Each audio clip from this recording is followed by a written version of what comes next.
Una adolescente, un internado religioso y un grito que no pertenecía a este mundo.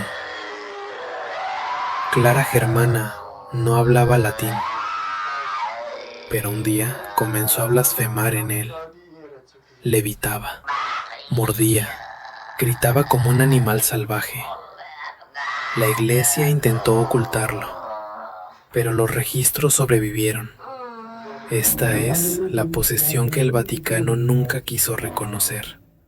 Bienvenidos a Archivo X7.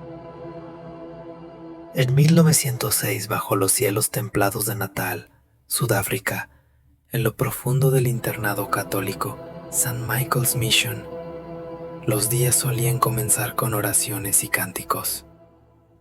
Pero una mañana, una joven huérfana de apenas 16 años, Clara Germana Selle, interrumpió la rutina con una confesión que paralizó el corazón de una monja.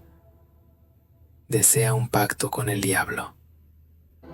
Desde ese instante, algo se quebró en la atmósfera del convento. Clara comenzó a sufrir episodios en los que su conciencia parecía apagarse. En esos trances, hablaba idiomas completamente desconocidos para ella. Latín fluido, francés antiguo, incluso lenguas extintas que ni los teólogos pudieron identificar con certeza.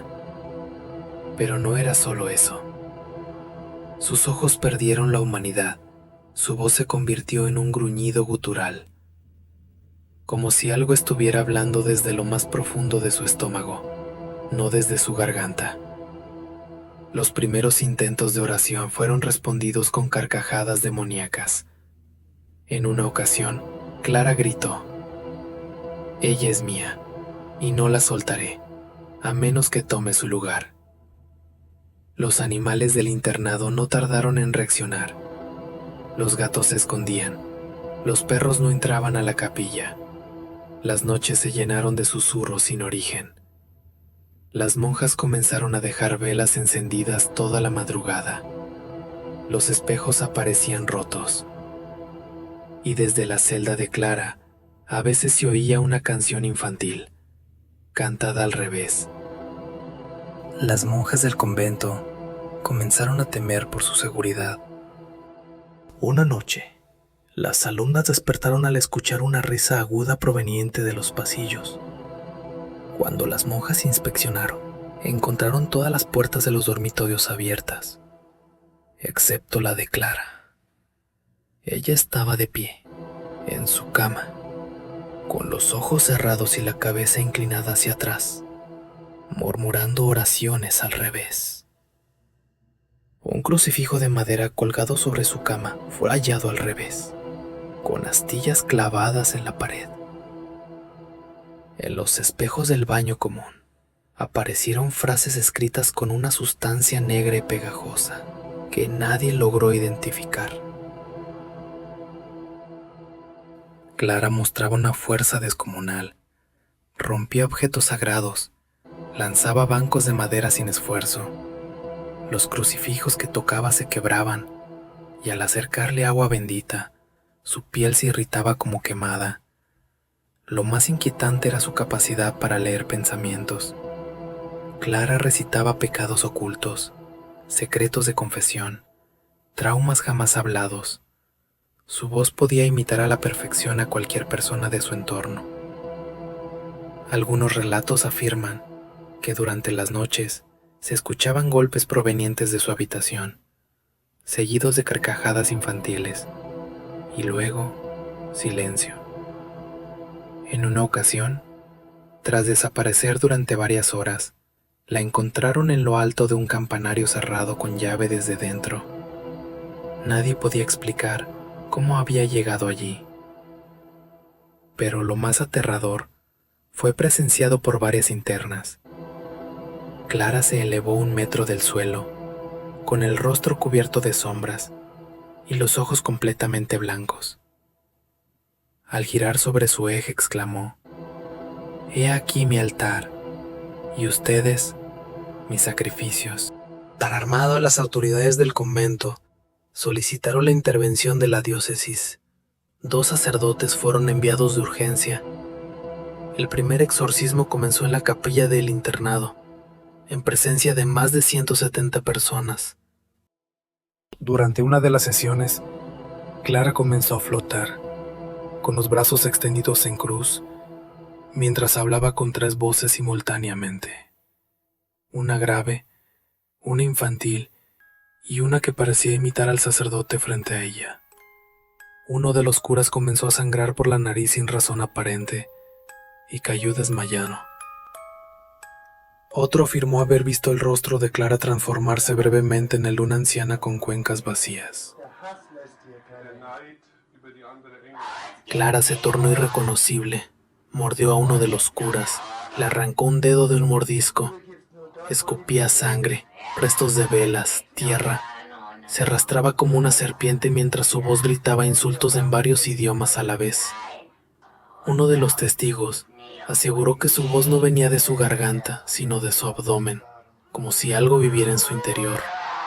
Durante el segundo día del exorcismo, un rosario comenzó a derretirse en manos del padre Erasmus.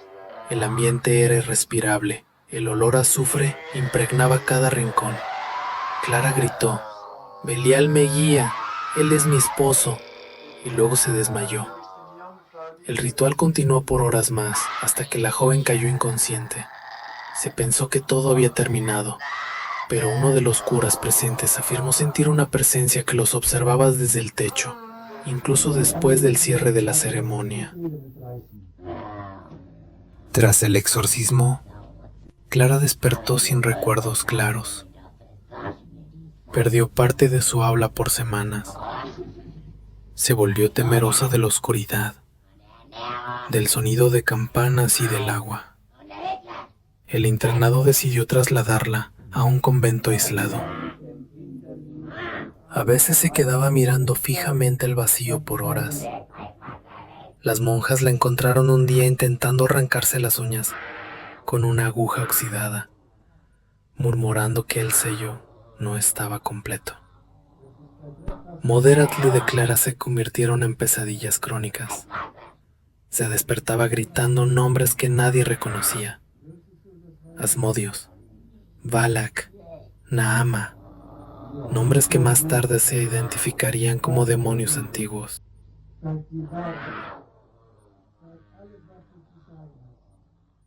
Las monjas involucradas fueron reasignadas. El Vaticano nunca dio un pronunciamiento oficial. Sin embargo, se filtraron documentos donde se detallaba el caso como uno de los más extremos de influencia demoníaca. Algunos de los testigos aseguraron que nunca volvieron a dormir tranquilos. Uno de ellos, años después, fue hallado muerto en su casa, rodeado de rosarios rotos y con una Biblia completamente carbonizada en el centro de su habitación. En el convento donde ocurrió todo, la capilla antigua fue clausurada. Pero hay quienes afirman que, en noches de tormenta, una figura femenina se ve parada junto al altar, susurrando palabras incomprensibles.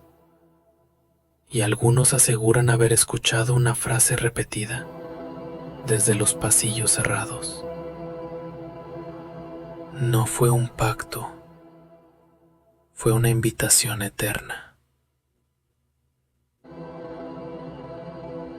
La historia de Clara Germana no es solo una leyenda de pasillos oscuros, un susurro entre monjas. Fue real y dejó marcas que el tiempo no ha podido borrar. Aunque el exorcismo terminó, algo permaneció, no solo en Clara, sino en todos los que lo presenciaron, en los muros del internado, en las sombras de los vitrales rotos, en los ecos de un altar que alguna vez presenció lo inexplicable. Mirenes dicen que ciertos lugares no olvidan, que el mal, una vez invocado, no desaparece, solo cambia de forma, se esconde, espera. Prominence, a veces estás en una iglesia y sientes que alguien te observa desde un rincón vacío. Si en el silencio de la noche escuchas rezos en una lengua que no conoces, huye. No mires atrás, porque algunas historias no se cuentan para entretener, se cuentan como advertencia. Y esta fue una de ellas. Archivo X7.